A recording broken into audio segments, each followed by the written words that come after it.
Good morning. This hearing is called to order. 45% of the world's oil is located in Iraq, Iran, and Saudi Arabia, and almost two-thirds of known oil reserves are in the Middle East.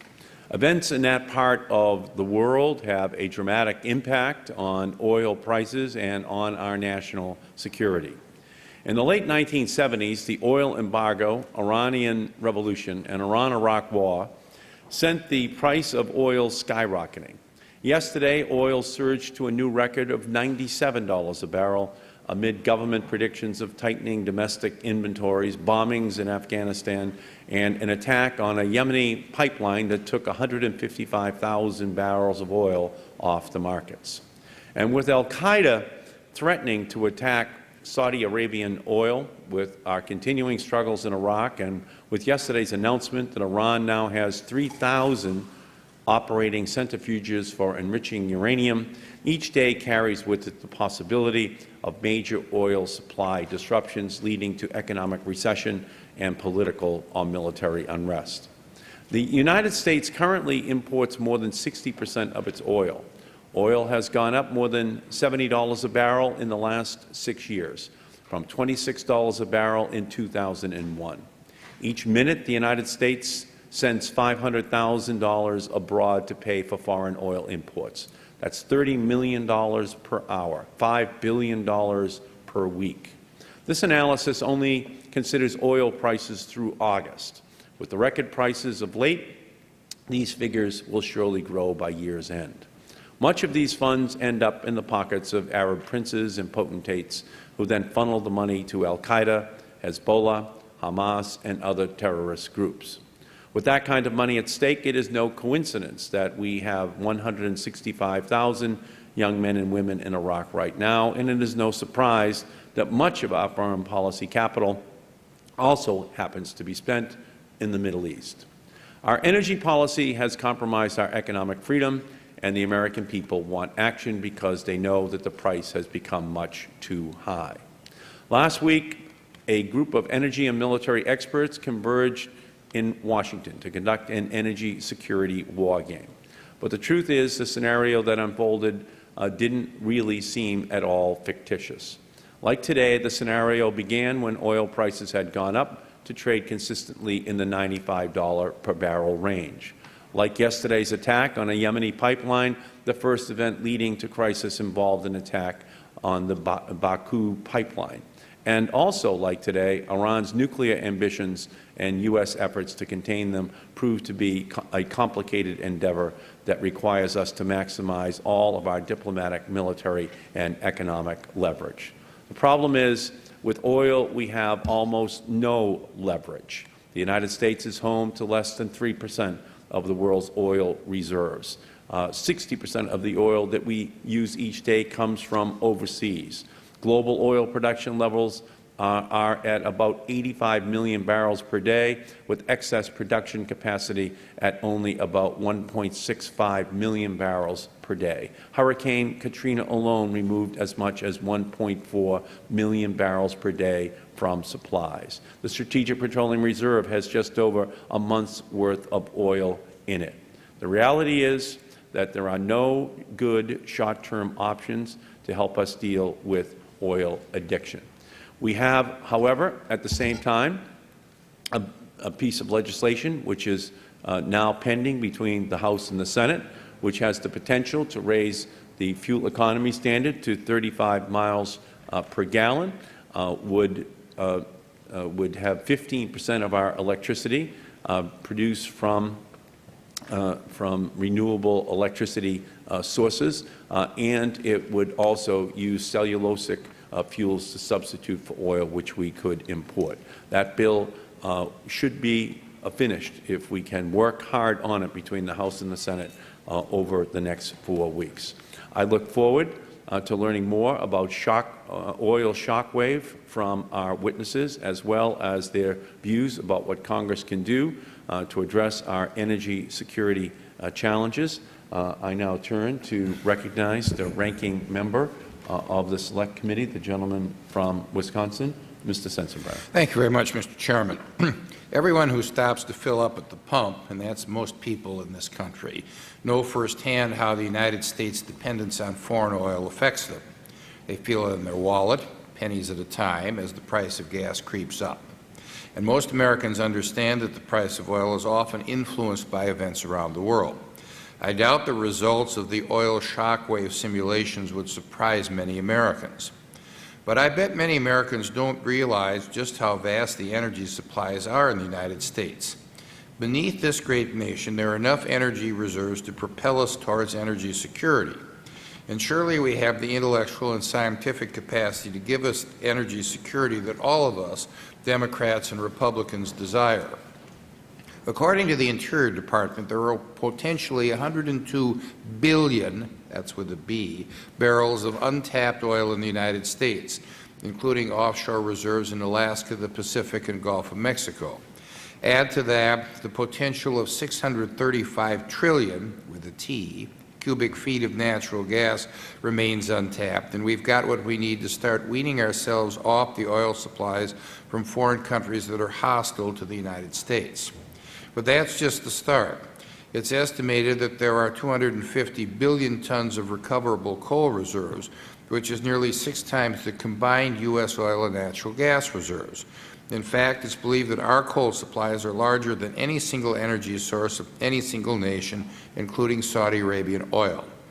The U.S. coal supply is equivalent to nearly 800 billion barrels of oil, more than 3 times the energy equivalent of Saudi Arabia's oil. I'll bet many Americans don't know that coal can be converted into a fuel that is comparable to gasoline and can power any automobile. If we used coal to its fullest potential, we could turn our backs on the Middle East and never look back. Right now, the type of scenario laid out in the oil shockwave simulation is possible, and this scenario could cause major disruptions to our economy.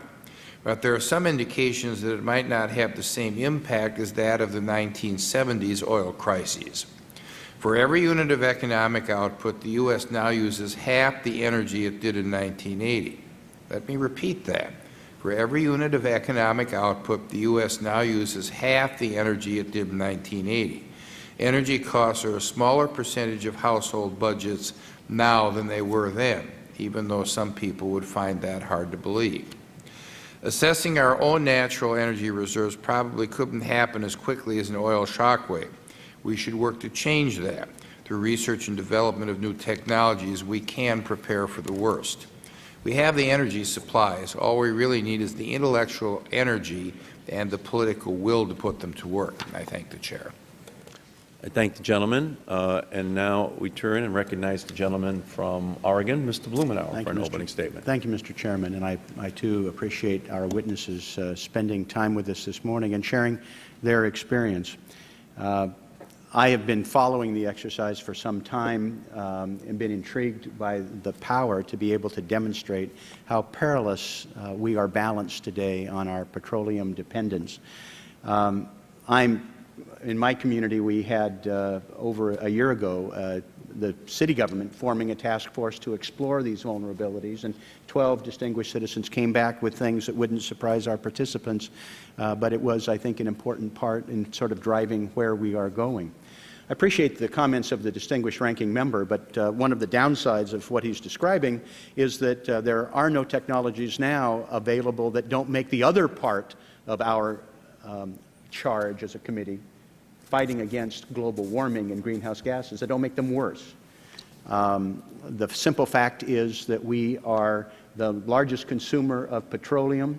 We're consuming it at a rate 10 times what our share of the world's proven supplies are, and we're depleting our own reserves right now at a very rapid rate.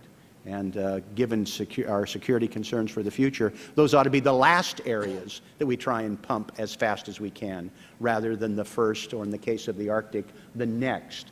Mr. Chairman, one of the things that I would hope that you would consider, and the work that we've done have encouraged us to look far afield, and we all have good ideas, like where you should go for a committee hearing and who we turn to next. I know it's a very wide and rich field, and I think you've done a great job of balancing it. But one of the things that might be interesting would be for our committee to spend the better part of a day experiencing the simulation, having dealt with the people who've designed it, having watched it from afar. I think that it might shake some of us out of our lethargy if we actually stop pontificating and actually go through a simulation where we have to make some of these real-life decisions that we as a Congress have failed to mitigate. And if our committee might set the tone, Mr. Chairman, I think it might be, there might be other people on both sides of the aisle who would go through it. And if we could get even 10% of the members of Congress to have to go through this, devoting only half a day, I think it would be a sort of homework that might put some realism into what too often around here is, I think, rather hollow rhetoric, because I think all of us ought to have a sense of urgency for the very reasons you mentioned in your open statement, and I would hope that we might consider it, because it's too good a model for us not to, at least, I think, test. Thank you, Mr. Chairman. Thank you. That is a great idea. I think we'll try to do that. We'll try to set something up that can give each one of the members that experience. The Chair recognizes the gentleman from Missouri, Mr. Cleaver.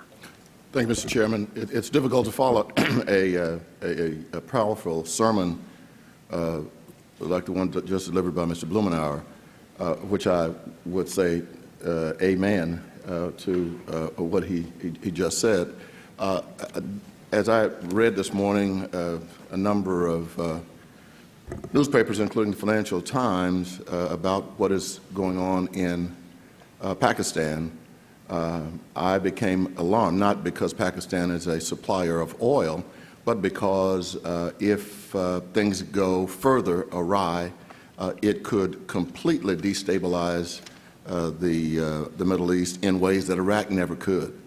And thinking about what is going on in Iran and hopefully dealing with this concern internally, I could not help but think that conflict in Pakistan, if it ends up in some kind of civil war, and if the tribal areas get weapons, there's no telling, get more weapons, U.S. weapons, there's no telling what could happen.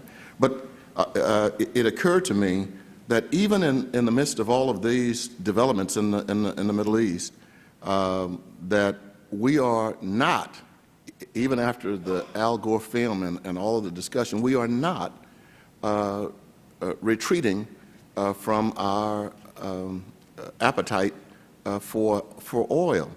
In 1980, the United States imported 27% of the oil it uses each day. And today, we are importing 60% of the oil we use each day. So it's not like all of the awareness is creating some reaction. It is what Mr. Blumenauer said. You know, we talk about it, and then we just continue to go ahead. We continue to splurge. This is chilling. And so I'm looking forward to hearing your comments and then engaging dialogically, because I'm also frustrated that we are not moving, and maybe something will happen after November of next year. Thank you, Mr. Chairman. Great. Gentleman's time has expired. The Chair recognizes the gentlelady from California, Ms. Solis. Thank you, Mr. Chairman. I just want to welcome our witnesses and look forward to your testimony. I'll submit my statement for the record. Thank you. Great. Gentlelady's time has expired, and we'll move to our witnesses. Our first witness is Admiral Dennis Blair, who served as Commander-in-Chief of the U.S. Pacific Command, the largest of the combatant commands. Admiral Blair is a Rhodes Scholar, and he currently is a member of the Energy Security Leadership Council, a group of U.S. military and business leaders united to address America's energy and national security crisis. Whenever you're ready, Admiral, please begin.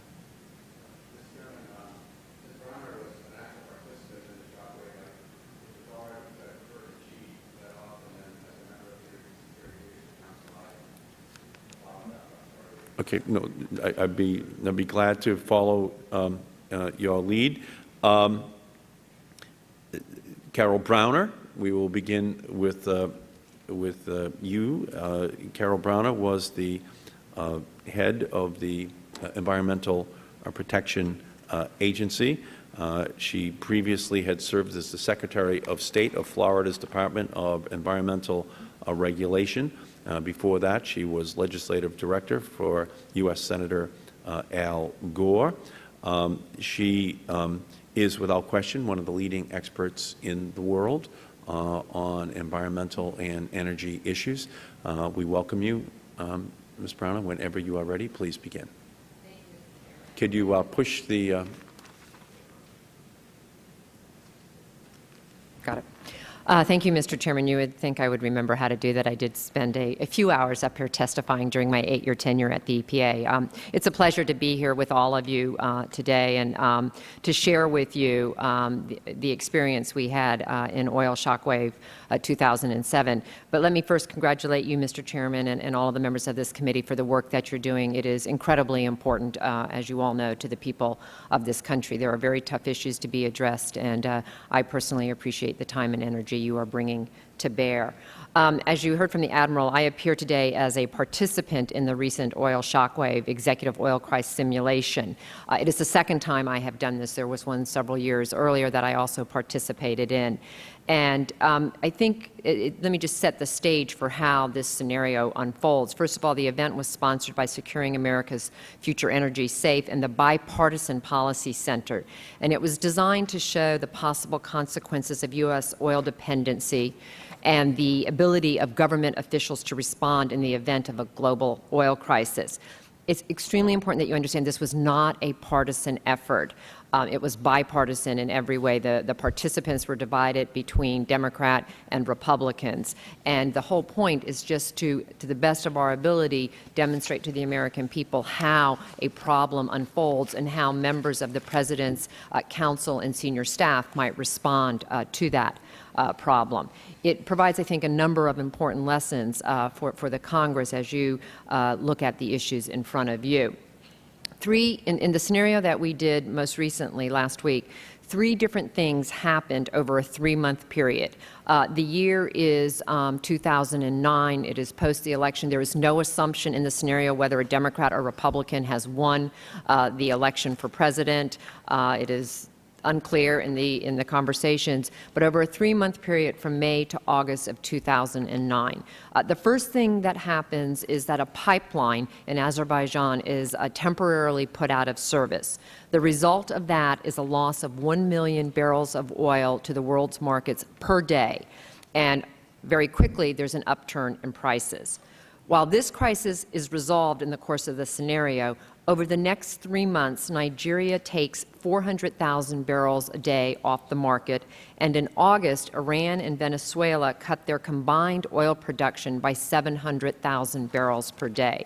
So by the end of the simulation, the 3-month period, 1.1 million barrels of oil have been taken off the world market, and the price per barrel has shot up to over $160. Again, it was a simulation, but I don't think any of this is far-fetched. Maybe not these precise things, but certainly things like this could happen virtually any day. As is common in scenarios, each of us play a role. The role that I was assigned was Secretary of Energy. And in this position, I was supposed to suggest a series of short-term steps that could be taken by the American public to reduce oil use. For example, I raised with my cabinets in the simulation, which was chaired by Bob Rubin, that we could impose a 55-mile-per-hour speed limit, which would save 134,000 to approximately 250,000 barrels of oil per day. We could implement year-round daylight savings time, which would save approximately 3,000 barrels per day. We could institute a Sunday driving ban, which would save about 475,000 barrels per day. Suffice it to say, my colleagues in this event, other cabinet members, rejected these ideas. They did not think they would be acceptable to the American people. That turned the discussion to whether or not we should access the Strategic Petroleum Reserve, which, as you know, is under the auspices of the Secretary of Energy. and very quickly a debate ensued over two issues with respect to the SPRO. The first was, what's the appropriate use of the SPRO? Can you use it to manage price spikes, or can you only use it for security matters? As Mr. Sensenbrenner pointed out, there are significant barrels there, but the truth of the matter, not so significant that if this crisis had played out over a longer term, that you could really answer the problem. The second debate that unfolded over the SPRO went to whose oil is it? And several of the individuals participating in the scenario representing various, I think the Department of State, the Department of Defense, raised the issue as to whether or not does the military get first call as opposed to the American people. And the concern they were focused on was with growing unrest in the world in this scenario, would they have to deploy additional troops and therefore be in need of additional oil, and should they get a first call on it? I think the real lesson of oil shock, and one that we seem unfortunately hard-pressed to learn, is the need to think ahead, to make real and lasting commitments to a new approach rather than wait to respond once we're in the thick of it. Short-term energy conservation is frequently difficult, painful, and I think that was in part why the other participants in this scenario did not want to recommend to the fictional president that we take some of these steps. As I look at this scenario and move into the issues that confront you as a committee today and the House and the Senate writ large, I think the single most important thing would be to embrace CAFE. If there had been a CAFE standard such as being considered and passed by the Senate, in effect, during this scenario, we would not have experienced the kind of problems, potentially would not have experienced the kind of problems that were unfolding in this scenario. The Senate CAFE proposal, if adopted this year, would result in an oil savings of around 1.2 million barrels per day by 2020. If you take into account the Senate renewable fuel mandates, the estimated number of barrels of oil saved each day from the Senate-passed biofuel expansions would be 1 million. It brings you to a total of 2.2 million. That would have been more than twice the reduction that was needed by the end of oil Shockwave. In closing, let me again note that this is the second time I have participated in this scenario. I think I was the only person who's participated both times, and the lesson was the same. We need to get going. There are things we can be doing today to try and reduce our dependence. CAFE is certainly not the only thing, but I personally think it is an incredibly important thing. The other thing I would just note, and to Mr. Blumenauer's point, the scenario did not take into account global warming. As the Secretary of Energy, I tried to insert it into the discussion, but the focus, because it was such an immediate concern, always turned back to where do we get more oil quickly? What do we need to do today to solve the problem? I think certainly as we think about these issues, it is absolutely essential that we think about what some of the alternatives may mean in terms of greenhouse gas emissions, in terms of our carbon footprint, in terms of how much more difficult do we make the task of reducing greenhouse gas emissions and carbon emissions. And so I thank you for the opportunity to share with you what I thought was a really tremendous scenario, and I think a very enlightening one. Thank you very much. Thank you, Ms. Brown. Admiral Blair, whenever you're ready, please begin. Yes, sir, Mr. Chairman. First, let me, on behalf of the Securing America's Future Energy Project, accept what I think was a request that we conduct an oil shock simulation, making it available to members of the committee. I think that's wonderful. We'll do it. We'll bring it here. We can do it somewhere else. And I think it's just a wonderful thing, because when you talk to people like Carol Browning who've been in it, they're not the same after they've done it from what they were before. It just brings an immediacy to this rather theoretical discussion that I think gives you the burn to do something about it. And we will gladly set that up in any way that's convenient for you. And I see from the opening statements that what I'm doing is just pouring gasoline on a flame that already exists in terms of the understanding of the issue and the immediacy for it. But let me do that, because I spent more than 3 decades in the armed forces, in the Navy, and in joint commands. And as I think back over my career, so many times when we sent our young men and women into combat, it was because we hadn't taken prudent, smaller action earlier, and we paid later with our treasure and their blood for the things that should have been done long before. And I think this is really what impels those of us who are retired senior military officers who serve on this Energy Security Leadership Council, is that we want to advocate actions which they're not easy, but they're doable now in order not to be reduced to the sorts of desperate measures that we saw in the oil shockwave. And in fact, the steady militarizing of many volatile and underdeveloped areas of the world that has gone on over the time that I've been in the armed forces, from the days that we used to handle the Middle East with a couple of ships and a one-star admiral, to now we have an entire unified command, the Central Command. We have hundreds of thousands of troops that are there all the time in an area that's halfway around the world, that takes 3 ships to support every ship that's over there, that takes 3 soldiers or Marines to support every Marine that's over there, one who's there, one who's traveling, one who's back home cleaning up, getting ready to go back again. And so the burn that those of us who are on the council who served in the armed forces is, let's do the smart things now to avoid having to do the dangerous, bloody, expensive things later.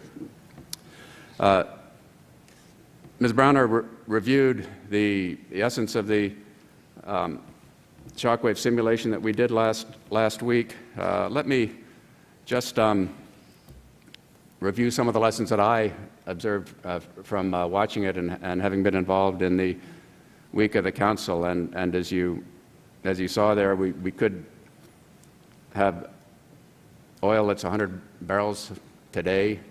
In this simulation, it was over 160, just with a couple of relatively small things affecting 1% of the world oil supply.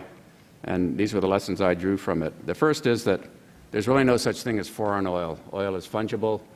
A change in supply or demand anywhere will affect prices everywhere. So distant places mean real things to Americans. I sometimes think the good Lord is laughing, looking down at us in the places that He put the oil in the world. You know, He put them in these faraway places with very unstable and difficult, volatile situations, and a little tremor there affects all of us at the pump. And the second is that because of the tight supply situation now, the oil markets are precariously balanced. Even small disruptions have dramatic effects because of the lack of the buffer. I think we talked about it earlier, that what used to be a 4 million barrel a day Saudi buffer is down. It might be 1.65 million, as you say, Mr. Chairman. It could well be less. Hard to tell with the lack of transparency there. But we're just on a hair trigger here. Second, when we have gotten to the point that these supply disruptions occur, there just aren't many short-term options. As I watched Ms. Browner and people like Secretary Rubin, Secretary Armitage, General Abizaid wrestling with questions, there weren't any good short-term options. It was all really, really ugly, and all of them thought, geez, if we just done something 10 years ago, 5 years ago, we wouldn't have to be doing it. And don't we owe our successors 5, 10 years down the road some efforts now so that they are not put in this terrible, terrible position? The next one is that this Strategic Petroleum Reserve is not the final answer. It doesn't solve the problems, and as you saw, real experienced decision makers wrestling with it. Ms. Browner was certainly an advocate for using it. The kinds of objections around the table by serious people with serious responsibilities made you realize that this is not a magic wand that we can wave. So we've got to do more. And finally, although we didn't explore it quite as much as we should have, this is an international problem. We have got to be talking with the Saudi Arabias, the Chinas, the Indias, the suppliers on the one hand, the great consumers on the other hand. China and India now are not members of the IEA. They're not part of the team that coordinates Strategic Petroleum Reserve action. They would be affected by it, as would everyone, and that we have. This just drives us to get international groupings together, thinking now, taking prudent American actions, so that we're not put in this position. And it really brings us back to what all of us have thought in this area, is that we need both greater conservation and increased production, both of the petroleum substitutes like coal, more drilling of the petroleum that we do have, also development of smart synthetic alternatives.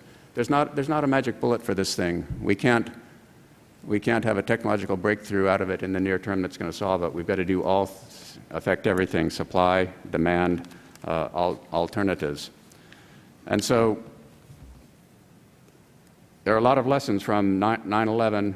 One of them is that unless we take action early to put national security on our terms, rather than allowing vulnerabilities that other people can do it to us, we really fail in our duties. And we really have to have a long-term strategy for reducing America's oil dependence. It's a grave national economic security. It demands a bipartisan approach, and it goes beyond the Congress, through the administration, to the American people, who I think are ready to support action on this, as long as it's done in a way that has everybody taking the action, that spreads the sacrifices, and is clearly directed towards the national interest. As Ms. Browner said, there's a bill out of the Senate. I testified before the Senate Commerce Committee earlier this year that works on an important part of the problem, setting the auto efficiency standards goals to increase every year.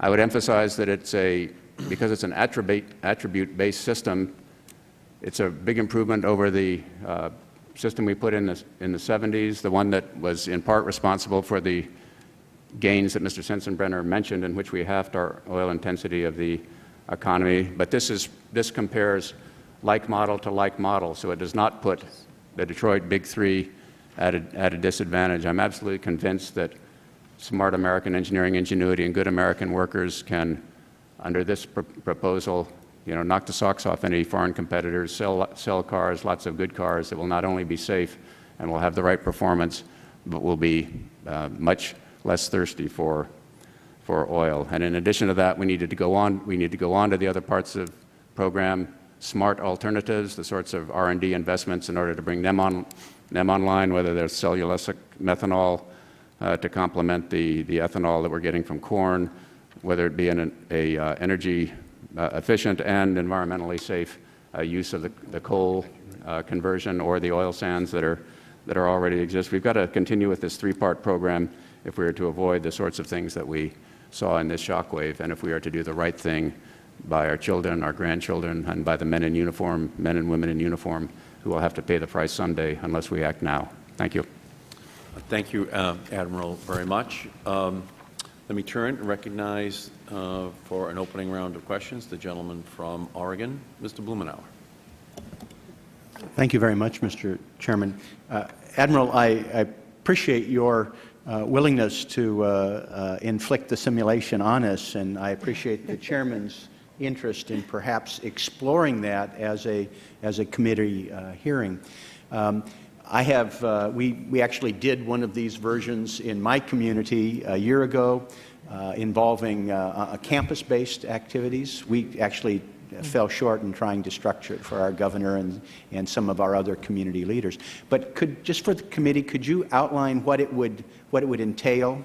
We didn't really get the details. In terms of the number, the duration, the roles that were played. Just how would that work for the committee if we were to follow up on your generous offer? Maybe we can do it together. Yeah. In both of the national simulations that have been done, it's approximately 10 people who participate.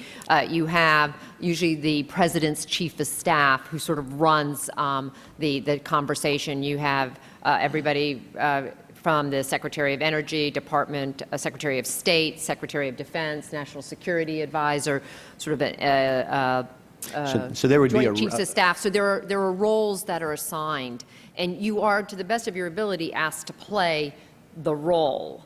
And so you're given facts that might be particular to the role that you're playing. You can bring in, sort of personal information or experiences, but you do have to stay within your role. Bob Rubin, who was who's sort of the master of ceremonies, if you will, the chief of staff for this particular exercise, was very, very good at making sure all of the points, as he was when he served in the last administration, making sure all of the points were put on the table. You then have briefers who come into the cabinet room, the simulated cabinet room or situation room, and start changing the scenario on you. And sometimes they use reports. There's like a CNN-style TV show that's been manufactured that is providing new information, or they are simply briefers who are considered to be experts who are adding new facts. It took us about 2.5 hours to do it, and then we had sort of 30 minutes of reflection. We stepped out of our individual roles and sort of reflected from our experiences either in that role or previous. When I was in the prior administration, this is something that cabinet members do. In fact, the last simulation that I participated in as a member of the President Clinton's cabinet was an anthrax scare. This would have been in, I think it was shortly before the 2000 election. Most of us couldn't pronounce the word anthrax when we showed up for the simulation. Now most Americans are too, unfortunately, aware of it. But whether it was in the government or in this one, the value of these is really quite significant because, as the Admiral said, what you quickly figure out is even with all of this power behind you, I mean, as Secretary of Energy, I had huge amounts of power in this simulation. Your choices in terms of immediate action are very, very narrow. And even those choices immediately bump up with somebody else's view of the world. So, for example, I said, yes, we should access the SPRO. Well, that got complicated in a hurry because I think it was the Secretary of Defense said, well, that's the Navy's. And I actually didn't know this about the history of the SPRO. It actually originates back to the Navy. And so suddenly we couldn't, find common ground on whether or not to take advantage of the Strategic Petroleum Reserve. And I think for that reason it's worth doing. Things that you think may be sort of automatic and easily done, you find out are not so automatic and easily done. So in terms of, with the technical help that you folks have developed over the years, there would be a role potentially for every member of the committee and could be conducted in the framework essentially of what a significant hearing would be. It'd be a large cabinet. Exactly. I mean, we would, the time commitment, Mr. Blumenauer, is probably 2 hours, sometime a day or two ahead of time, just to be given some basic data and to be told how the game works. And then we'd start at 10 o'clock in the morning. Mr. Markey might be playing the National Security Advisor. You might be playing the Secretary of Defense. Mr. Sensenbrenner might be playing the Secretary of Energy. And in comes a card that says the President wants a recommendation in 2 hours as to what he's supposed to do because these things have happened. And then the National Security Advisor and maybe the Chairman of the National Economic Committee is there, says, okay, what do we think? What are we going to tell the President? And so you bat that around. It drives you, the time element drives you to have to sharpen your thinking. You can't just do nothing because time's ticking away. And then you make that recommendation and then say, fast forward a week, now these other things happen. Now what are you going to do, big guy? And the President wants some better options. And we also had the President's press secretary, and he was wonderful because he said, you're going to have the President do what? So it's kind of that immediacy and the feeling of responsible people doing tough jobs that I think lives with you. And we'd have you all in the role. It would take, as I say, 2 hours ahead of time just to be ready, and then 4 hours on the day. Thank you. Okay, great. Gentleman's time has expired. The chair recognizes the gentleman from Wisconsin, the Secretary of Energy, Mr. Sensenbrenner. Thank you very much, Mr. Chair. First of all, let me say I shudder to think of the Chair as National Security Advisor. Could you put him in another role, please? And I think we'll all be happier. And looking at how we war game the the strategy and what we can do ahead of time.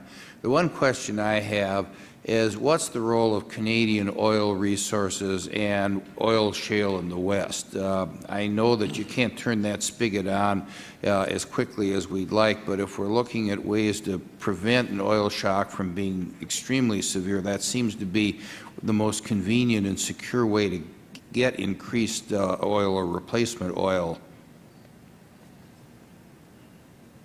The position that the Council took in the report that we released almost a year ago was that the Canadian tar sands resources would be a big part of the problem as soon as they could be done in an energy efficient and an environmentally acceptable way. So we saw that as part of the solution, but our understanding was that the technology was not quite there on those two criteria, so we couldn't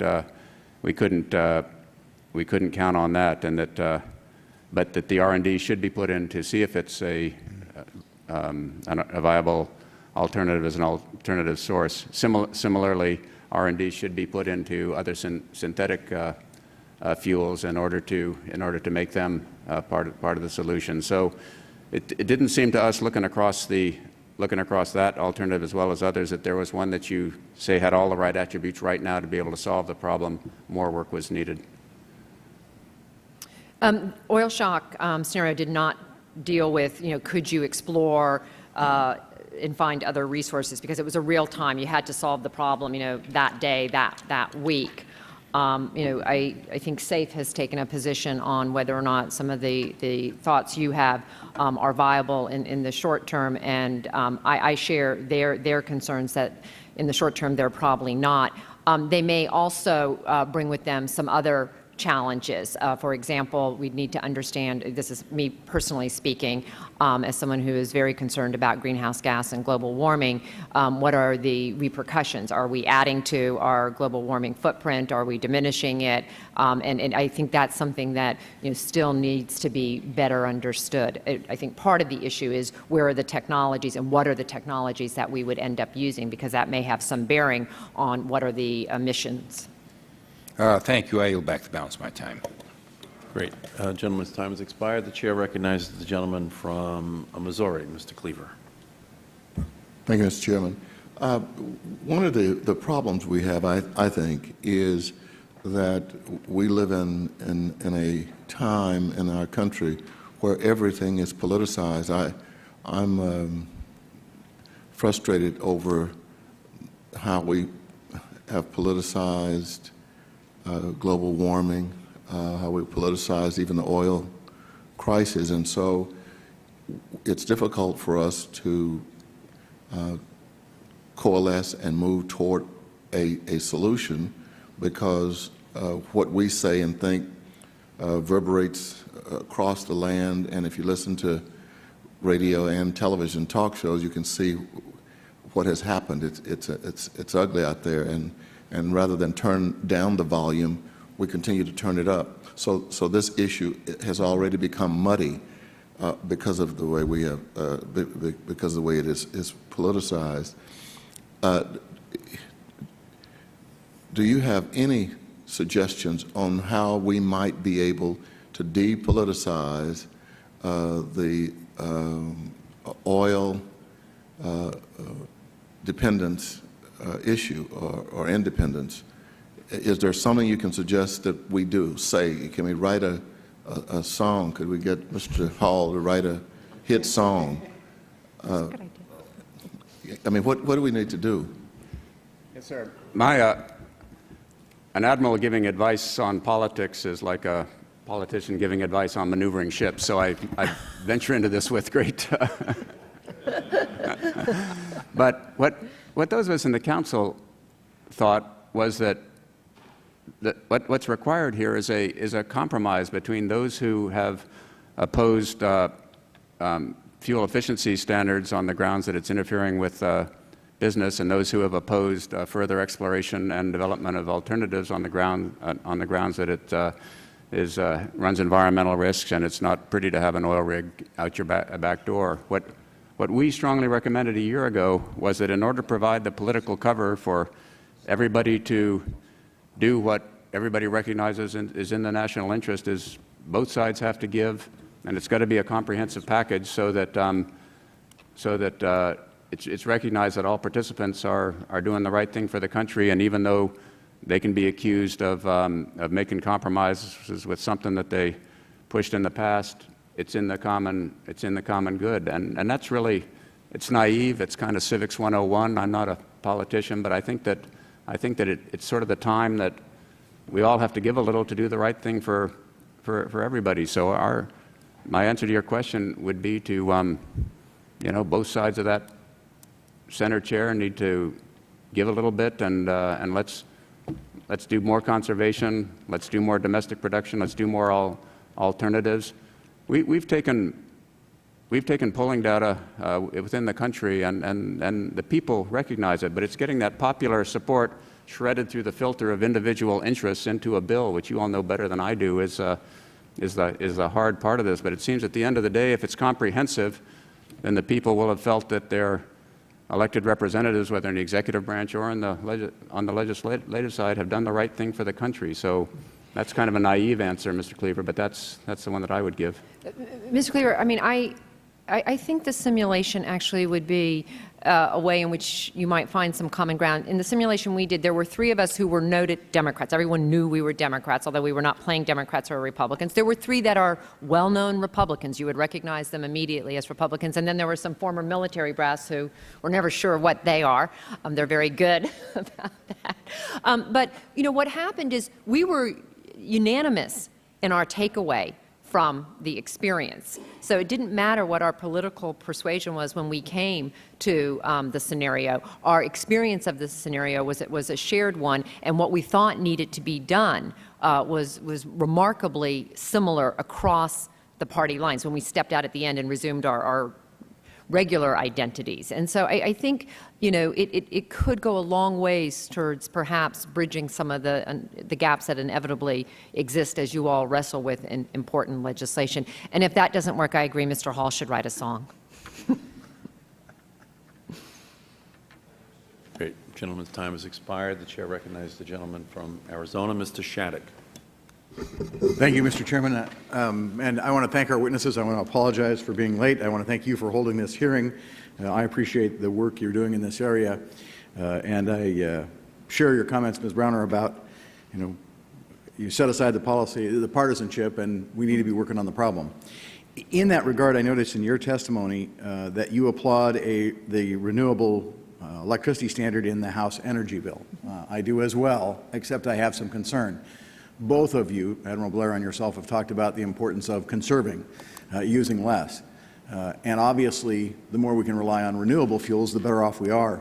One of the concerns I have is that there is this ongoing struggle, unfortunately I believe somewhat partisan in nature, over what to value achievements in efficiency. In my state of Arizona, we have some renewables we can use. My friends from the Deep South look at me and say, don't impose renewable standards on us, we can't do it. And in both instances, I hear from the industry that efficiency gains, at least in the short term, hold great potential. I know, for example, that I pay the Shattuck family electricity bill, and I've found myself out on the stepladder pulling out those old incandescent bulbs and putting in the fluorescent ones everywhere I can, and I'm happy to save myself money. Do you think that legislation strikes the right balance, or do you think we should go further in rewarding, at least in the short term, and maybe it is just in the short term, to educate Americans and incentivize them to use more efficient appliances, more efficient lighting, more efficient consumption of energy in every way? You've talked about CAFE standards. Obviously, that's a big and a critical one, particularly in the fuel and in the oil area, where for transportation purposes, oil is where we are excessively dependent now. Right. But just my question is, how about, I guess, do you think we've struck the right balance on rewarding efficiency savings in the renewable standard in the legislation we passed? I think it is absolutely essential that the country gets on with making a commitment to a national standard. I mean, look, the states are doing it. They're figuring out how to make it happen. You've got, I think, 20 states now that have embraced some sort of renewable electricity standard. Obviously, electricity is different than oil. one thing, in terms of the right balance, I'll just be pragmatic. It's the right balance if you can pass it, quite frankly. I mean, we're down to sort of, it's time to get this passed. I mean, it is unfortunate that we haven't been able to do it thus far, and I understand everyone's working hard, but it's really time to get it done. One thing that I have become increasingly interested in is how do you reward utilities for efficiency? You know, right now, if I'm running a utility, I make money when I sell electricity. It is that simple. Now, a few states, California has looked at something called decoupling, but people like Jim Rogers, who run one of the biggest East Coast utilities, Duke Energy, is talking to the North Carolina PUC about allowing him to make money when his utility conserves, rewarding conservation by the utility. And that may be a way of getting at what you're suggesting, how you get at it on the individual consumer. Obviously, there are tax credits and things like that that could be brought to bear. But, you know, I'm not wedded to one particular answer. What I'm wedded to is let's get a real standard. Let's send the message to the marketplace that people who make appliances, people who use large amounts of utility are going to have to start thinking differently about what they're doing. One of the things I learned as 8 years as a regulator is that once you set that standard, whatever it is, it's a pollution standard, air, water, allowing some flexibility so that businesses can find the most common sense, cost-effective way to get there, inevitably gets you, a better answer than government sort of trying to dictate each little tiny, piece of the puzzle. Sometimes we need to dictate some of those because not everyone is going to, follow the path. But in most instances, if you were to figure out a way to, I think, reward utilities for efficiency, you would be very, very pleased with the response you would get. My public-owned utility, there are two major electricity utilities in the Phoenix metropolitan area. One is an investor-owned, one is a public-owned. The public one is coming to see me, and they have very innovative programs, and they're arguing, yeah, we have renewable resources we can use here in Arizona, but we'd also like to get rewarded for efficiency because they understand the system incentivizes them to sell. Admiral Blair, your comments on that point? Yes, sir. I haven't looked at the entire interconnected energy picture. I'm really most concerned about the amount of petroleum from unstable places, which brings me to the transportation sector, which brings me to production of petroleum substitutes, and imports. So. Fair enough. I'm going to run out of I just ran out of time. Thank you very much. Okay, gentleman's time has expired. The chair recognizes the gentlelady from California, Ms. Solis. Thank you, and again, welcome to our witnesses. In your scenario, Shockwave, I know you mentioned that you really didn't have time to do long-term planning. But given diplomatic or lack of diplomatic efforts, could you shed some light on that? Because you mentioned in this scenario that Iran and Venezuela would cut off supplies. What, in your opinion, can we do to help maybe prepare for these kinds of disasters that may occur? And what steps can we take? Was there anyone talking about that at all in this role-playing? Yeah, when we, at the end, remember, we're getting presented with facts, and we don't necessarily have an explanation for why the particular fact has unfolded. It's just presented as a fact, and so we were given the fact that Iran and Venezuela were doing X, and we had to then, quickly respond so the president could respond to the American people. When we stepped out of our roles, I think a number of people from sort of the military side, talked about the fact that how we build relationships, how we maintain relationships with various regions of the world, with various leaders, is absolutely essential. There's not a single problem we confronted in this scenario had a perfect answer or a single answer. All of it was about things you do over a period of time, in some instances a very long period of time. I think, Ms. Solis, that I draw a contrast between the way we deal with countries that really don't have our economic interests in their hand and those who do. And when I was a commander in the Pacific, we could deal with countries in Southeast Asia, Indonesia, Malaysia, some other problem countries, and we weren't completely dependent on them for oil supplies, so we could be a little sophisticated in our dealing with them. We didn't have to turn to big, expensive, hair-trigger military options right off the bat. By way of contrast, when we're dealing with countries who are controlling important parts of the world's oil supply, we we militarize our policy almost by default. So what we feel is if we can drop the oil intensity of the United States economy, that is the amount of oil to produce every dollar of GDP, and as Mr. Sensenbrenner said, we dropped that between after the first oil problems in the 70s and the 80s, but then it leveled out, and we are as dependent as we all know now. If we can do a combination of conservation and domestic alternatives, get that down again, then we're not as subject to being jacked around by these events and by these countries. So it really is a case of lowering our dependence on this as an economy to give these people who are in these shockwave events a little more flexibility, so that they can have time to round up international support, so that they can use other maneuvers. And it's just getting them on that hair trigger by the increased demand and the increased dependence that makes it so brutal when you come to one of these crisis situations like a pipeline that pops or a measure. So it's really that dependence that we need to work on. I raise that issue because we've seen a lot of climatic changes in Latin America, and I want to talk specifically about Mexico, because we do import a lot of petroleum from Mexico. There was a very bad flood that occurred in Tabasco, where they have a really large refinery. And I'm wondering, things like that occur, we may not feel immediately, but they will have an impact a couple of months down the line. And I just would hope that our leaders, our policymakers, would start thinking about how we can help provide assistance to our friends, democratically elected governments, that we should be helping to nurture, and doing things in a manner that conserves, that's energy efficient, that has a less negative footprint on the environment. And I just want to throw that out there. And then CAFE standards, just quickly, I had a meeting with some folks from the Automobile Alliance, and they were trying to explain to me that, well, you know, it's really about the demand out there, the consumers' thirst for these pickup trucks and what have you. And I just wanted to ask if you could comment on that, Ms. Browner. I just want to remind everybody that the EPA, which I had the opportunity to run for 8 years, does not handle CAFE. So I am not familiar with the program from a regulator perspective, but obviously have studied it. It is handled by the Department of Transportation. I think the Admiral, as he said earlier, what's important about the CAFE proposal is that it is car to car. It is not manufacturer to manufacturer. And so the opportunity for, you know, the American public to continue to look at the vehicles they want is preserved.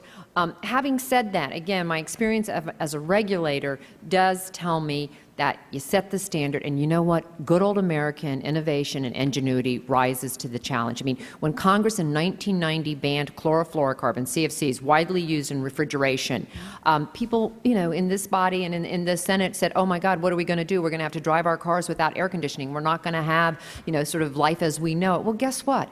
Once Congress said it's gone on a date certain, a company saw an opportunity, brought a technology to the market for less money, faster than anyone envisioned. When I set the tailpipe emission standards for diesel engines, it was one of the last things I did when I was in office, one of the things we could require was not just clean sulfur fuel, but also that there be a catalytic converter put on big diesel trucks and diesel cars.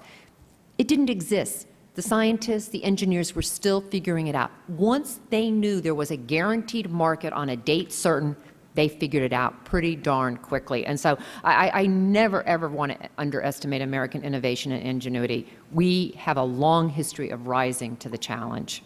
Good point. Thank you very much. Would you like to add to that, Admiral? You have your... Yeah, just one thing. So as I agree completely with Ms. Brown, and I've heard these, I've talked with the same car companies, and they're saying that American people don't want more efficient cars. They want more powerful cars with more cup holders, and therefore we have to give it to them. I think, as Ms. Brown says, they're underestimating what they can produce.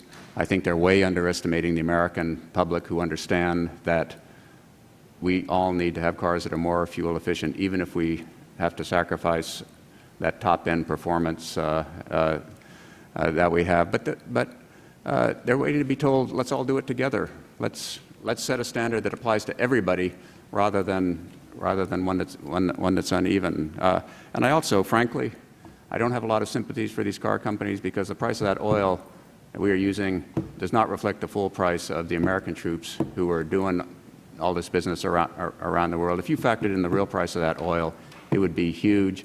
And frankly, I'm sorry, it's not up to the car companies to make that judgment. It's up to the leaders of the American people to make that judgment. Thank you. Gentlelady's time has expired. The Chair recognizes the gentlelady from Tennessee, Ms. Blackburn.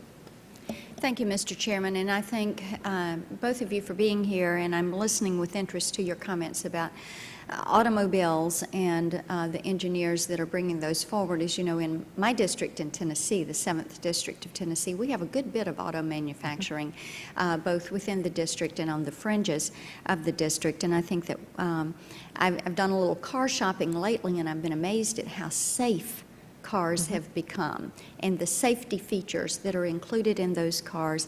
And I agree with both of you that I think that when our auto engineers in this country, who are the best in the world, put their mind to it, they will be able to solve some of these efficiency problems. But Admiral Blair, as you were saying, the market needs to tell that. The American people need to say this is something that we are looking for and that we want. I remember the gas crisis of the 70s and what we went through there. I was a new mom with a new baby, and I remember what we were dealing with those gas lines. So let me ask each of you, how do you think the American public would respond to rationing if we were to go through an oil crisis? We're looking at, back the first of the year, we had $2.29 a gallon, and now the average price in the country, I think, is at $3.01 this morning. We've watched a barrel of oil since the first of the year go from 55 to this morning. I think the Asian markets opened at $98 a barrel, and so you're looking at a 75% increase in the cost of a barrel. You are looking at a 34% increase at the pump. So if we were to move to rationing, in your opinion, how do you think the American people would respond to that? And likewise, what do you think would happen with our domestic supplies if we only used our supplies and those of our close allies like Mexico and Canada, who are our two largest oil trading partners? Well, Go if ahead, you Ms. only Browner. used our supplies, Mexico and Canada, you would be in oil rationing. It wouldn't be a choice. You'd be there. And I mean, then there's how just would the simply, American people respond to that? I'll What be do you honest think? with you. I don't think at this point in time particularly well, and I think that's because while individual families and Americans, in my experience, are always prepared to do their part to solve a problem, they want to know that the companies that make the product are also doing their part. And you know, I think there's a frustration that the American people have that they can't get more fuel-efficient cars. Having said that, several manufacturers are now bringing to market the clean diesel engines, which can get in a mid to, I don't know how you size cars, but in a sedan, I mean a sedan that seats comfortably 4 and 5 people, family you vehicle. can get 32 to 38 miles per gallon in a sedan in with a clean diesel fuel, and those are becoming more and more attractive to people. So when offered a more efficient car within a class, people are looking at them and are starting, you know, they're expensive right now. They will come down. They're only in certain high-end cars. But I think Ford is going to bring one to market in the not-too-distant future. And so, you know, my experience is that as people become better educated, as there are more options, they will gravitate toward things that they think are good for their family, for their family's pocketbook, and for the environment of their community. Admiral Blair? Yeah, I think the American people would have two reactions in that scenario that you sketch out. Number one, they'd be angry, frustrated, and looking for what got them into that fix. And number two, they'd roll up their sleeves and they'd do what had to be done to make it better, to work their way out of it. But I guess my feeling is, since we know that now, why don't we take the actions now to avoid that crisis? Because we know it'd be so much harder on us if we brought it to that point. You're right, and changed habits is a big part of that, and looking at changed habits. Let me ask you something in regard to that, changing habits. You know, right now we do a lot of transport by truck across our nation's highways, and I was reading something the other day about the efficiencies of rail. do you all see any, and I'm about out of time, but I'd love to hear what your thoughts are about moving more of our movement of goods and commodities to rail and taking it off the highways. Any thoughts there? I certainly think it's something that needs to be considered, and the rail industry has been out there promoting what they can do. One note I would just add to it is, again, we're thinking here today about a sort of a short-term oil shock, but we should always be thinking about what else could happen. And so, for example, a shift from one form of transportation to another, what does that do in terms of greenhouse gas emissions? What does that do in terms of conventional pollutants? And I'm not suggesting that rail creates a problem. I don't know the answer. It would be something worth understanding. But part of our proposals were that fuel efficiency standards should be applied to trucks as well as to cars, and make the trucks that we have more efficient also by applying the same sort of technology to them as we do to cars, and raise the fuel efficiency standard of our truck fleet as well as our cars. And rail, do you see that as an option? I think then that Viable? the market would Okay. make the right adjustments, but I think we should work on the truck sector as well. Thank you. I yield back. Right, gentlelady's time has expired. The chair recognizes the gentleman from New York, Mr. Hall. Thank you, Mr. Chairman, and thank you for holding this hearing. Thank you to both of our excellent witnesses. And I did actually write that song in 1978 that started out, just give me the warm power of the sun, give me the restless power of the wind, etc. I also wish that we as a country had started doing those things, including conservation and all the renewables that were available then. We would be in a much different position today. Admiral, you talked about being jacked around by countries that we used to have a freer hand to deal with. And, it seems to me that our options diplomatically or economically have been limited in terms of how we deal, for instance, with Saudi Arabia on one hand and China on the other hand. Is that what you would call a loss of sovereignty? Absolutely. The more you're constrained because of your dependence on another country, the more sovereignty you've lost. Yeah, I mean, that just seems to me like we're going down a road that this country, residents of this country, citizens of the United States, have never understood what it's like to be in the position that Brazil was in the 70s, for instance, where the world financial markets dictated to them certain things they had to do, or else they wouldn't get their next round of debt floated. So I think we need to be aware of that oil, our consumption of oil, is putting us in that position. I think that's absolutely right. Some of that came up in these simulations when the Secretary of State said in this simulation, well, I went to country X and asked them if they would increase their amount of oil, and country X said, yeah, I can do that, but there are a couple of things I want from you, United States, and I want you to lay off hitting me on this policy that I'm doing. I want you to make this concession. So it puts us in a position of having to spend some of our blue chips to get some of theirs, and we just soon not be there. So my point is, I think you agree with me, and I'm agreeing with both of you here, is that what your simulation showed is in fact happening already tangibly, that we are in a national security and sovereignty emergency, that we're only recognizing, unfortunately, the public and perhaps our political leaders are only starting to get a handle on how fragile our situation is. Admiral, you talked about oil being a fungible commodity. Would you agree that to a large extent conservation is also fungible, that saving energy anywhere frees up other energy somewhere else? I mean, understanding that liquid fuels are different than electricity, but to the extent that hybrids or plug-in hybrids or biofuels or conservation of any of the above will free up more oil. It's not completely fungible. Turning down your thermostat doesn't mean you import less oil automatically. Unless you're burning oil at home to heat That's a small. And we're mainly concerned about, as I say, the oil sector, but it's headed in the same direction. Right. Okay. Regarding demand, my colleague from Tennessee was, talking about demand, and her point is good. I just wanted to add to that my observations from watching what little hours of television I have time to watch, that the advertising, and I have some experience in the advertising industry as well, and I've had songs used for advertisements, and I always watch them with that sort of professional eye, it seems to me that Detroit is advertising power and speed and style and not advertising efficiency. And if you take notes, just make it a project one night to sit in front of the TV, and every time a car ad comes on, make a note of what kind of car is being advertised and whether they're touting efficiency and reliability or whether they're touting sexiness and speed and 340 horsepower to leap out of the stop sign or the merge ramp.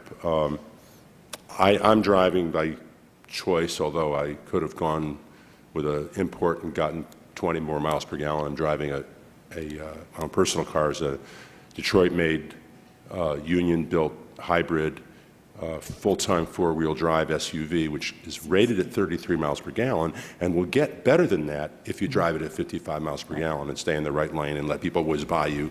And inflate your tires. And take it easy going out from the stop signs or stoplights. If you step on it and drive angry, you're getting in the 20s. So I just wanted to throw that in and say your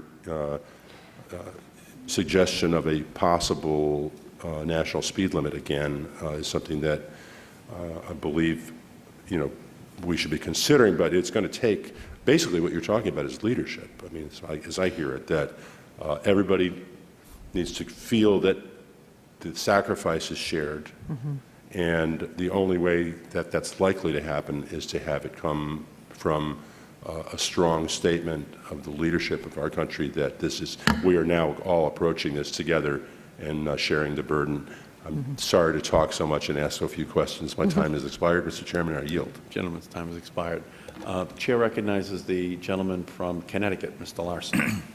Thank you, Mr. Chairman, and I want to thank both the Admiral and Ms. Browner for being here. And let me go on record as saying that I think that these scenarios can be very useful and instructive, and but I want to acknowledge right from the outset that because of his Martin Sheen-like qualities, that I think Ed Markey should be casted as President of the United States, that it's a role befitting the Chairman of the committee. Now, some may say that isn't that a patently suck-up move, and yes, it is, Ed, and so I hope that my legislation will be considered in order when the day arrives. But Admiral, you mentioned something very interesting in the scenarios as it was laid out, and as I understand it, with the consequences confronting you with the potential shutoff of supplies from Iran and Venezuela. Here's my question.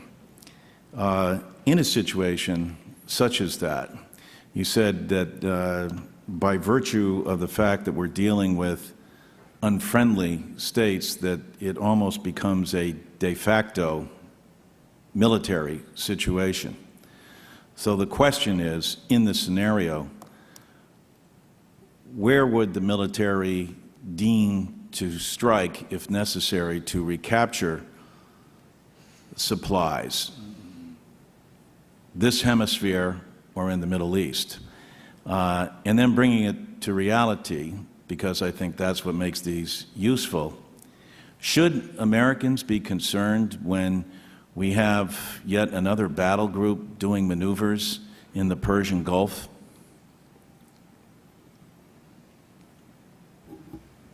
I think the connection between military force and oil supplies is a little more subtle in that we don't go in and take over oil fields and sort of run them with soldiers and contractors. That's not really the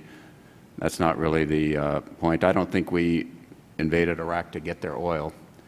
What I'm saying is the fact that that region supplies a commodity which is so fundamentally important to the United States means that the United States is ineluctably involved in the affairs of that region, and will have to have a much deeper involvement in them, and so that when one state threatens another or invades another, as Iraq invaded Kuwait back in 1991, an issue in which military force clearly has an application, we'll do it. We'll use military force there. The military situations that clearly call for a military response in that part of the world are threatens and closing the Straits of Hormuz, the the scenario that we had in the tanker wars in the mid-1980s when both Iraq and Iran were attacking oil tankers, and we ended up reflagging and escorting them. So it's not so much that militarily we go in and take over oil fields, which is not a very useful alternative. It's that we're in the region, and when military force is used, the United States has got to consider what we do with our forces, and we kind of get sucked into it the way we have over time. What I think is going on here is that if the United States has a very great vulnerability to short-term interruptions, and countries like Venezuela and Iran, who are no friends of this country, can sort of throttle back for a while. Doesn't hurt them really badly, hurts us. It gives them advantages across the board in dealing with their interests as opposed to ours, which are which So these maneuvers in the Persian Gulf should be viewed as saber rattling to assist diplomacy, or are they concerns that members of Congress in any scenario should be very much aware of? Yeah, and Lawson, I took the uniform off 5 years ago. It wasn't my area, and we've got good people who took our places there, and I think you need to talk to them. And you said you weren't a good politician.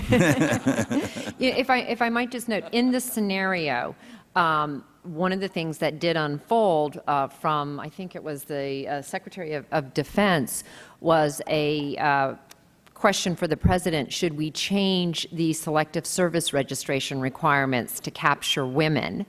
And secondly, should we begin thinking about some form of a draft, because the concern in the scenario that he was bringing to the table is that the military is stretched very, very thin. I might also note that in this scenario, the President is not in the room. There's sort of an Oz-esque figure behind a curtain, so Mr. Markey would have to peek in occasionally. But you would be a great Secretary of Treasury.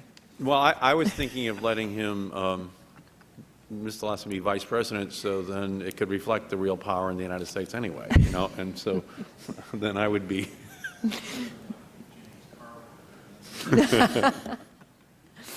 The gentleman's time has expired. So the Chair recognizes himself for a round of questions. Under your scenario, only 1% of the world's oil supply is taken off the market. It leads to $160 a barrel oil. It leads to a collapse of the economy.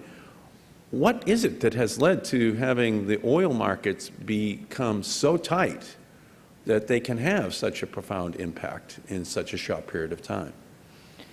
Well, I think in the scenario, it's a combination of factors, but certainly the failure of efficiency, the failure to drive down the amount of oil we use on a daily basis becomes pretty important, because while it's the actual number is, it ends up at about 1 billion barrels a day, that's not, that's not an amount that can't be addressed through some prudent steps taken, sooner rather than later.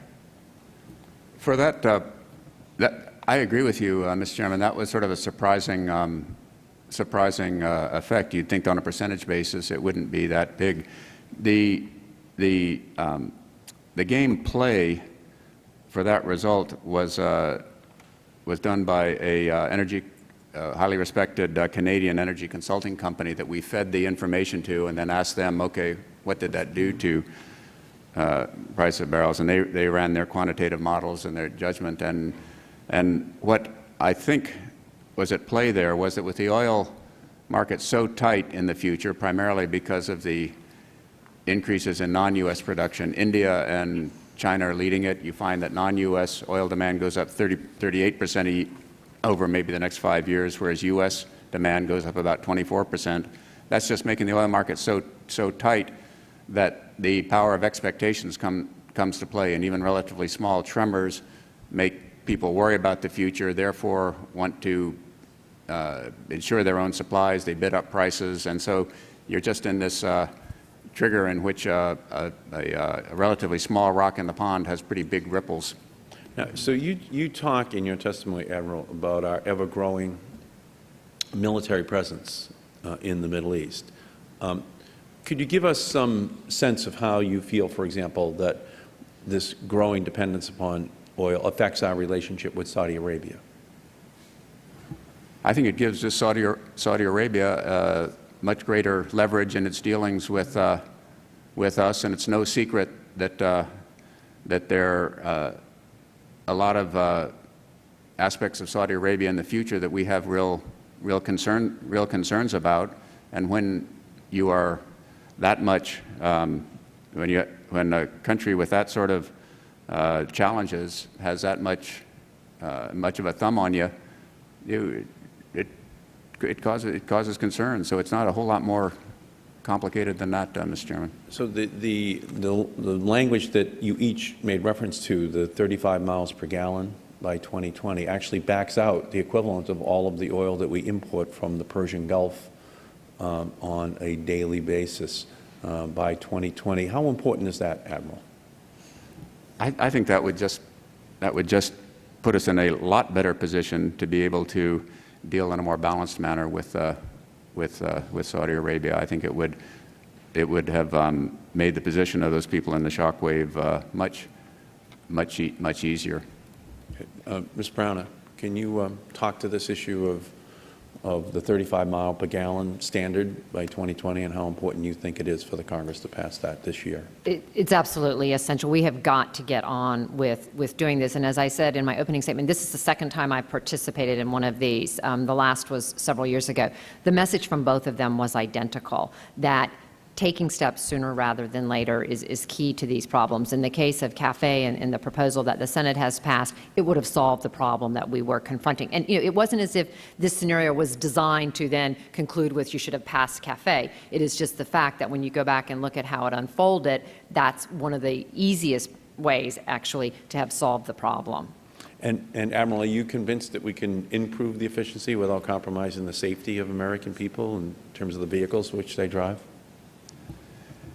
Yes, sir, I am. I'd say the strongest technical support for that judgment was our updating of a study done back in 2002 by the National Academy of Sciences, which looked at existing, and we, the Securing America's Future Energy project, asked the authors of that to update it to about 2005. Are there available technologies which can improve efficiency without sacrificing safety? And the answer from these technical experts was unambiguously yes, it could. And that was even without considering hybrids and some other more recent technologies. So I think the technical answer is yes, it can be done, and it should be done. Another part of our proposal was that, what if we're wrong? What if this is resulting in unsafe vehicles? And we provided in our recommendations that the National Highway Traffic and Safety Administration have the authority to be able to waive standards based on sound technical arguments having to do with safety and with economy. But we think the burden of proof ought to be put on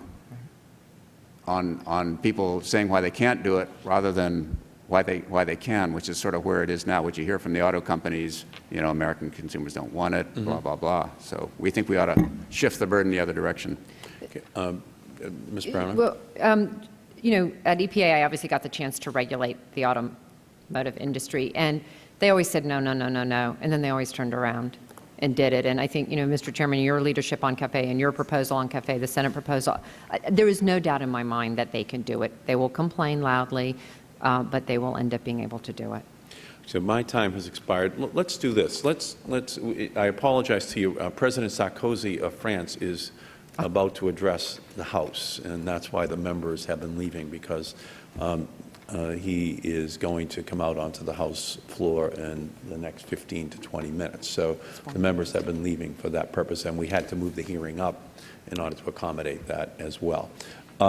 So what I'd like from each of you, if you could give us your takeaway message, what it is that you want us to remember over this next 4 weeks, especially as we consider this energy bill, which is pending before the House and Senate as we have this opportunity to pass the largest and most important energy bill in the last 30 years in the United States Congress. As the world convenes in Bali in 1 month to talk about the relationship between energy and climate, as Al Gore goes to Oslo to receive the Nobel Peace Prize, the world speaking to the United States in a lot of ways through that prize. Could you each give us your takeaway message for the Congress as we reach this final 4 weeks? Admiral Blair. Yes, sir. My takeaway message would be pass this bill with conservation members, pop your champagne, but please don't stop there. Go on to the other aspects of a comprehensive solution having to do with supply, having to do with all alternatives, and keep on steady pressure to have a comprehensive strategy, but nail down that first step, which is passing this bill, which the Senate has passed. Great. Please, I ask you to please pass a bill. You know, this is a great, important moment, I think, in our history, and I agree with the Admiral. It's a first step. There will be other steps we need to take, but it is an absolutely essential step. We need to get started. We need to get started on more fuel-efficient cars. We need to get started on renewable electricity standards. And, Mr. Chairman, the leadership that you and the members of this committee have brought to this debate is remarkable, and I feel like we're just sort of sitting on the edge of something really great beginning. There'll be a lot more to do. Obviously, greenhouse gas emissions, carbon are going to be important, but if we could get this done, if we could say to the American people, you know, our leaders want to do something, they want to work with you for a better future, it would be wonderful. Thank you, Ms. Brown.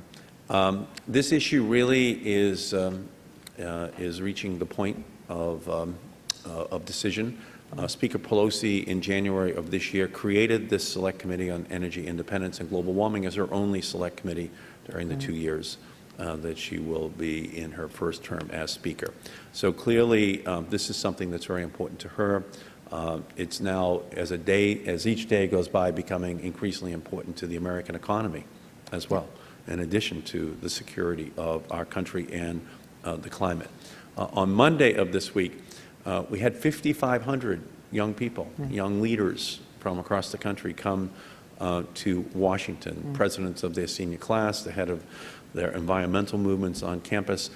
We had that hearing in the Ways and Means main committee room, 700 young people packing that room with thousands of others surrounding the Longworth building as they were testifying about the responsibility that this generation has to their generation, the green generation, to solve this problem, to play our part in passing this first step, in beginning the process of reversing this dependence upon imported oil and fossil fuels. We thank you both for your leadership on this issue. With that, this hearing is adjourned. Thank you.